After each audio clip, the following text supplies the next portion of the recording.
நீங்க day to day லைஃப்ல பண்ணக்கூடிய அந்த சின்ன சின்ன தப்புனால உங்க காரோட பாடியே பாத்தீங்கன்னா டேமேஜ் ஆகுதுன்னா உங்களால நம்ப முடியுமா?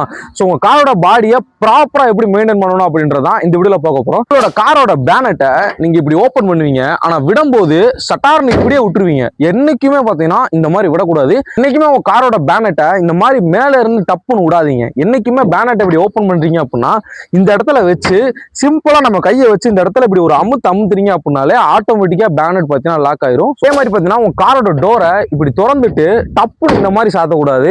என்னைக்குமே காரோட டோரை பாத்தீங்கன்னா மெத்தடாக சாத்தணும். இப்படி வச்சிருக்கீங்க அப்படின்னா சிம்பிளா இந்த மாதிரி செஞ்சீங்கன்ற பட்சத்திலேயே காரோட டோர் பாத்தீங்கன்னா லாக் ஆகிக்கும். உங்க காரோட டிக்கி நீங்க ஓப்பன் பண்றீங்க அப்படின்னா இங்க இருந்தே சில பேர் பாத்தீங்கன்னா அப்படியே விட்டுருவாங்க.